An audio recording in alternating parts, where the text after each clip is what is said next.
नवग्रह देवताय नमः। गणाधिपति देवताभ्यो नमः। पार्वती परमेश्वराभ्यां नमः। लक्ष्मी नारायणाभ्यां नमः। నవగ్రహములకు సంబంధించినవి. సూర్యుడు ఆత్మకారకుడు. సూర్యారిష్టేతు సంప్రాప్తే సూర్యపూజాంచ కారయేత్ సూర్యధ్యానం ప్రవక్ష్యామి ఆత్మపీడోపశాంతే. సూర్యజపం వల్ల ఆరోగ్యం సిద్ధిస్తుంది. సూర్య నమస్కారం వల్ల ఆత్మశుద్ధి జరుగుతుంది. సూర్యుడికి ఇష్టమైనటువంటి సమిధలు జిల్లేడు సమిధలు. సూర్యుని యొక్క సంఖ్య 1. సూర్యుడు పితృకారకుడు. సూర్యునికి ఇష్టమైనటువంటి రత్నము కెంపు. సూర్యునికి ఇష్టమైనటువంటి వారం ఆదివారము. ఇష్టమైన తిథి సప్తమి. సూర్యుని యొక్క జన్మతిథి మాఘశుద్ధ సప్తమి. స్వామికి ఇష్టమైనటువంటి ధాన్యములు గోధుమలు. గోధుమలతో పాయసం తయారు చేసి నివేదిస్తే స్వామి స్వీకరించి మనకు అనుగ్రహిస్తాడు. అలాగే స్వామికి ముదురు ఎర్రని వస్త్రము, రేగుపళ్ళు, వెలగ ఫలాలు ఇవన్నీ కూడా స్వామికి ఇష్టం. ఆ సూర్యనారాయణ స్వామికి ప్రీతిగా 6000 సంఖ్య జపం చేసినట్టయితే సూర్య అనుగ్రహం సిద్ధిస్తుంది. తర్వాత చంద్రుడు. చంద్రారిష్టేతు సంప్రాప్తే చంద్రపూజాంచ కారయేత్ చంద్రధ్యానం ప్రవక్ష్యామి మన పీడోపశాంతే. చంద్రుడికి మోదుగ సమిధలు. తర్వాత 2 సంఖ్య. చంద్రుని యొక్క సంఖ్య 2. చంద్రుడు మాతృకారకుడు. చంద్రుడికి ఇష్టమైనటువంటి రత్నము ముత్యము. అలాగే సోమవారం నాడు చంద్రుడికి ప్రీతికరమైనటువంటి వారము. కార్తీక శుద్ధ చతుర్దశి స్వామికి ఇష్టమైనటువంటిది. దద్దోజనం అనేటువంటి ప్రసాదం తయారు చేసి నివేదిస్తే స్వామి అనుగ్రహిస్తాడు. ద్రాక్ష పళ్ళు నివేదన. తెల్లని వస్త్రము ఆ స్వామికి ప్రీతికరము. చంద్రుడికి జప సంఖ్య 10,000 సంఖ్య జపం చేసినట్టయితే చంద్రుని యొక్క అనుగ్రహం కలుగుతుంది. అన్నదానం చేస్తే కూడా చంద్రుడి యొక్క అనుగ్రహం కలుగుతుంది. తర్వాత కుజుడు. కుజారిష్టేతు సంప్రాప్తే కుజ పూజాంచ కారయేత్ కుజధ్యానం ప్రవక్ష్యామి రోగపీడోపశాంతే. కుజుడికి నల్లమద్ది సమిధలు. అలాగే గ్రహ సంఖ్య 9. మంగళవారం స్వామికి ఇష్టమైనటువంటి వారము. రత్నం పగడం అనేటువంటి రత్నము ఆ కుజుడికి ఇష్టమైనటువంటి రత్నము. అరటి పండ్లు నివేదన. వైశాఖ బహుళ విద్య. అలాగే మంగళవారము ఎర్రని వస్త్రము. తోబుందులు మరియు రుణములకు కారకుడు కుజుడు. ప్రసాదము కందిపప్పుతో తయారు చేసినటువంటి వంటకాలు, కందిపప్పు పాయసం ఇవన్నీ కూడా కుజుడికి ఇష్టం. కుజుడికి సంబంధించినటువంటి జప సంఖ్య 7. అలాగే బుధుడు. బుధారిష్టేతు సంప్రాప్తే బుధ పూజాంచ కారయేత్ బుధధ్యానం ప్రవక్ష్యామి బుద్ధిపీడోపశాంతే. బుధుడికి ఉత్తరేణి సమిధలు శ్రేష్టం. ఈ గ్రహంలో సంఖ్య 5. మంచి బుద్ధికారకుడు. వ్యాపార వాణిజ్య జ్యోతిష్య ప్రకాశకుడు. బుధవారం నాడు స్వామికి ఇష్టమైనటువంటి రోజు. రత్నం పచ్చ. భాద్రపద శుద్ధ ఏకాదశి స్వామి జన్మతిథి. పెసరపప్పుతో తయారు చేసిన పాయసం స్వామికి నివేదిస్తే విద్యా వ్యాపార బుద్ధి వికసిస్తుంది అని తెలుపబడుతున్నది. స్వామికి ఆకుపచ్చని వస్త్రం ఇష్టము. చింతపండు అంటే కూడా బుధుడికి ఇష్టం. జప సంఖ్య 17,000 సంఖ్య బుధుడికి జపం. తర్వాత బృహస్పతి. గురువాహారిష్టేతు సంప్రాప్తే గురు పూజాంచకారయేత్ గురుధ్యానం ప్రవక్ష్యామి పుత్రపీడోపశాంతే. గురువుకు రావి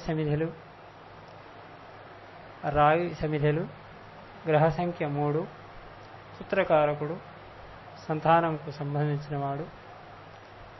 గురువారము స్వామికి ఇష్టమైనటువంటి వారము. పసుపు రంగు వస్త్రము, మామిడి పళ్ళు, జామ పళ్ళు స్వామికి ఇష్టం. అలాగే గురునకు రత్నం కనకపుష్యరాగం, శనిగలు ఉడికినవి లడ్డూలు తయారు చేసి నివేదన చేసినట్టయితే ఆ బృహస్పతి గురువు యొక్క అనుగ్రహం సిద్ధిస్తుంది. ఆశ్వీజ శుద్ధ ద్వాదశి ఆ గురువు యొక్క జన్మతిథి.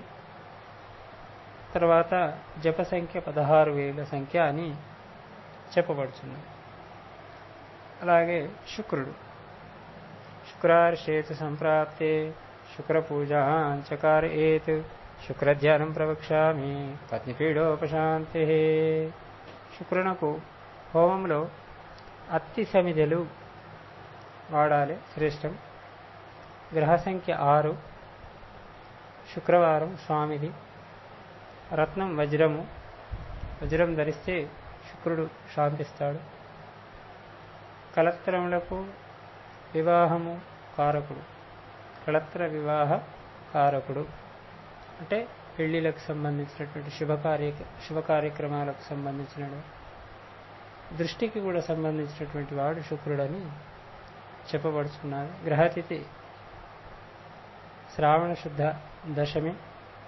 ప్రసాదం పాలకోవా, చక్కెర పొంగళి, ఇవి శుక్రునికి ఇష్టం. లేత నీలం, తెలుపు రంగు, ఈ రంగులు ఆ శుక్రుడికి ఇష్టం. తర్వాత అరటిపళ్ళు, సపోటా పళ్ళు నివేదన చేయడం వల్ల శుక్రుడి యొక్క అనుగ్రహం కలుగుతుంది. శుక్రుడికి 20,000 సంఖ్య జపం చేసినట్టయితే శుక్రానుగ్రహం కలుగుతుంది. తర్వాత శని. శనియారిష్టేతు సంప్రాప్తే శని పూజాంచకారయేత్ శనిధ్యానం ప్రవక్ష్యామి ప్రాణపీడోపశాంతే.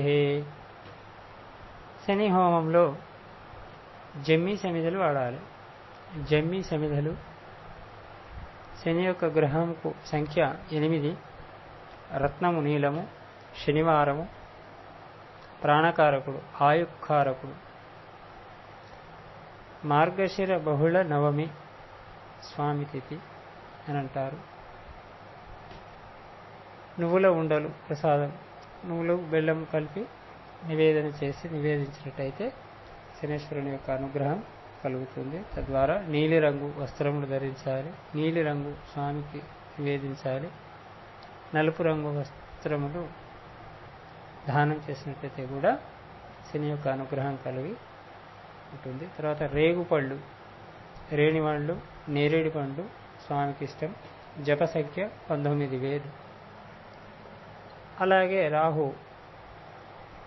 రాహువుకు హోమంలో సమర్పించవలసినటువంటి సమిధలు గరిక సమిధలు లేదా మోదుగ సమిధలు.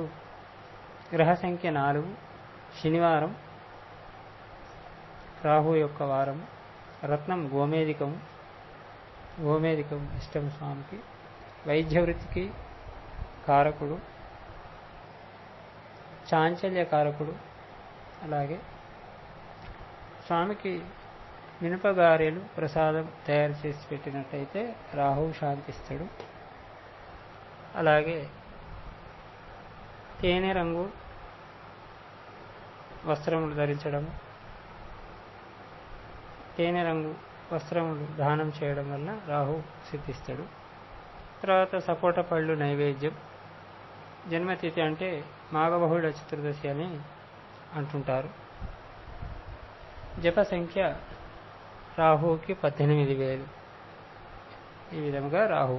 తర్వాత కేతువు హోమంలో దర్భ సమిధలు వాడాలి. దర్భ సమిధలు లేదా మోదుగ సమిధలు. గ్రహ సంఖ్య 7.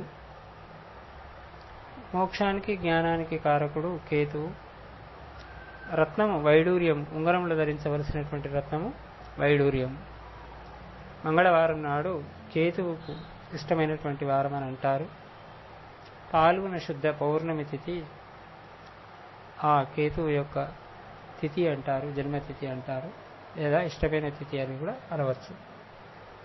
ఉలువలతో తయారు చేసినటువంటి ప్రసాదం ఏదైతే ఉంటుందో ఆ ఉలువలు నివేదించడం వల్ల కేతువు అనుగ్రహిస్తాడు.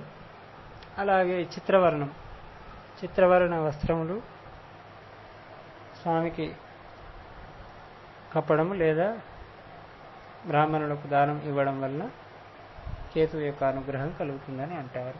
తర్వాత దానిమ్మ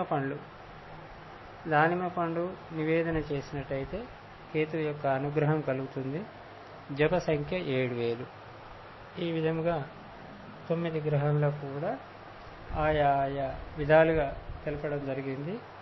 అలాగే అనేక రకరకాలైనటువంటి పువ్వులను కూడా నవగ్రహములకు సమర్పించి, నవగ్రహములు ఒక ఆలయంలో ఉన్నట్టయితే ఆలయంలో ముందు నవగ్రహములకు ప్రదక్షిణాలు చేసి అక్కడ కాళ్ళు కడుక్కొని, నీటి వసతి చూసుకొని కాళ్ళు కడుక్కొని, తర్వాత ప్రధాన ఆలయంకు వెళ్ళి ప్రధాన మూర్తిని దర్శించి స్మరించి చేసినట్టయితే ఆ యొక్క ఆలయంలో ఉన్నటువంటి స్థాపించబడినటువంటి దేవతామూర్తుల యొక్క అనుగ్రహం కలుగుతుంది.